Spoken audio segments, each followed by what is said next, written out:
자, 이번 토픽은 보상과 처벌에 관련된 건데요. 솔직하게 제가 말씀드리면 우리나라 분들 너무 칭찬, 보상 별로 안 해주세요. 우리 보호자분들이 그리고 벌은 너무 많이 주세요. 저는 생각하는 보상은 정말 다양하게 해줄 수 있다고 생각을 해요.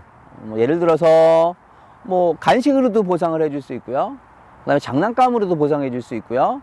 그다음에 이제 말로도 칭찬해 줄 수 있고요. 그다음에 터칭으로도 보상을 해줄 수 있습니다. 그런데 이 보상을 해줄 때 이 보상의 횟수도 당연히 적고요. 그리고 너무 재미가 없어요. 너무 즐겁지도 않아요.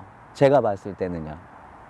근데 우리 아이들은 굉장히 감정을 읽어내는 어떤 캐치해내는 그 능력이 정말 탁월한데, 우리가 그냥 그 보상의 타이밍과 보상의 횟수를 좀 늘려주면은 굉장히 우리가 원하는 방향대로 우리 강아지들, 반려견들은 행동할 수 있고 그런 식으로 이제 유도가 될 수 있는데, 그런 것들이 없다 보니까 우리 아이들이 조금은 어떤 강화된다거나 교육시킨다거나 이럴 때 좀 늦어요. 그래서 저는 보상은 타이밍이다라고 생각을 합니다.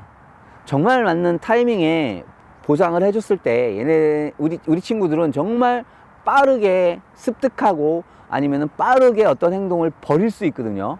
먹이에 대해서 먼저 말씀을 드리면 먹이를 주는 게 뭐 굉장히 건강을 해치는 것처럼들 생각하시는 보호자분들이 많아요. 저는 이해를 못 하겠더라고요. 우리 사람도 먹는 거 너무너무 좋아하시는 분들 많잖아요. 스트레스 먹는 거로 푸시는 분들 많고요. 뭐 그냥 먹는 것을 낙으로 삼는 분들도 많은데, 얘네들도 그런데 물론 이제 너무 비만이거나 뭐 다른 질병으로 인해서 먹는 걸 조절해야 된다고 하면은 좀 다른 케이스이기 때문에 그거는 논외로 하고요. 예를 들어서 산책 나가실 때 저는 간식을 꼭 들고 나갑니다.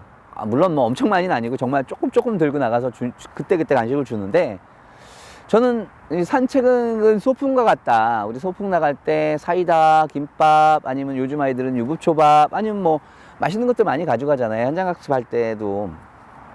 그런 것처럼 먹이도 좋은 간식이 될 수 있고, 타이밍만 맞춰서 주면 굉장히 좋은 효과를 낼 수 있는데, 좀 그런 게 부족한 것 같고요.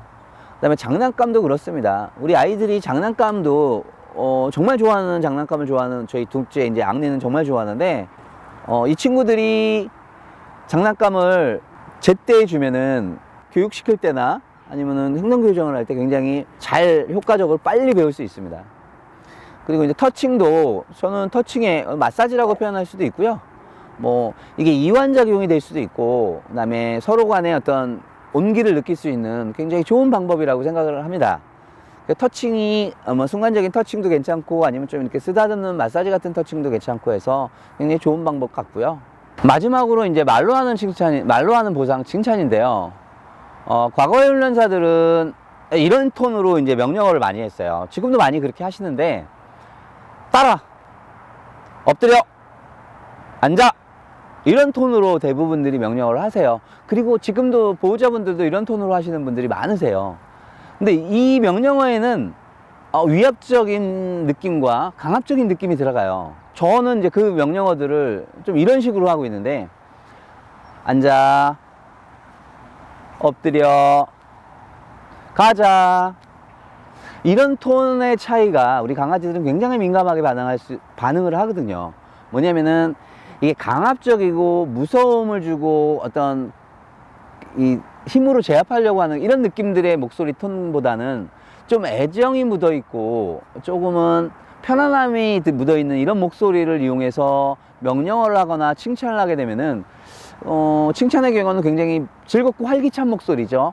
예를 들어서 저는 칭찬 같은 경우 할 때는 옳지, 굿보이, 아이 잘했어, 아이고 이뻐 죽겠어 라고 하는 톤, 이런 톤으로 저는 칭찬을 해주는데, 이런 즐겁고 활기찬 목소리의 톤과 아니면은 이런 조금은 이제 뭐 좀 안 잘하든지 이런 제어를 하는 톤도 애정과 관심이 묻어나는 톤 해주셔야 되는데, 많은 분들이 굉장히 강압적인 목소리 톤으로 칭찬을 이렇게 하세요.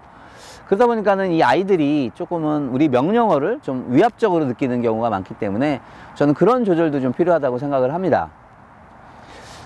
처벌의 경우에는 사실 처벌이라는 게, 벌이라는 게 어떤 행동을 다시 하지 않기 위해서 하는 게 이제 처벌이잖아요. 과거의 훈련사들이 많이 쓰는 처벌 중에 하나가 이제 뭐 초크 체인을 채워서 탁탁 채는, 영어로 이제 저킹이라고 하는 것들을 하면은 아프죠.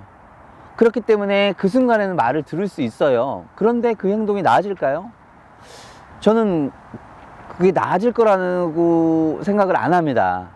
물론 무섭기 때문에 그 순간엔 참을 수 있지만 결국은 참다가 이 친구들은 언젠가는 폭발할 수 있기 때문에 오히려 더 얘네들의 감정들을 숨기게 되고 강아지들의 언어를 숨기게 하는 벌이라고 저는 생각을 합니다. 우리 아이들이 벌을 받고 나서 이 행동을 하지 말아야지라고 하는 자연적으로 스스로 느낄 수 있게끔 해주는 게 가장 좋은 벌이라고 저는 생각을 합니다. 그래서 벌도 저는 무시를 한다거나 아니면은 그 무시하는 벌이 전 가장 좋다라고 생각을 하는데, 어쩔 수 없어서 무시가 아닌 다른 벌을 줄 때도 조금은 벌을 주고 나서 우리가 화해하는 시간, 우리 아이가 우리한테 섭섭하게 했던 신뢰관계를 깨는 그런 것, 느낄 수 있는 것들을 잊을 수 있게 좀 화해하는 시간을 두셔야 된다고 생각을 해요. 벌을 주고 나서 조금은 아이들의 관심 이런 것들을 저에게 와서 뭐 잘하는 행동을 하게 해서 칭찬을 해준다든지 하면서 신뢰가 깨지지 않아야 되는데, 일단 벌을 주게 되면 신뢰가 깨질 수 있거든요. 그래서 벌을 주는 방법도 굉장히 좀 요령 있게 주셔야 된다고 생각을 합니다.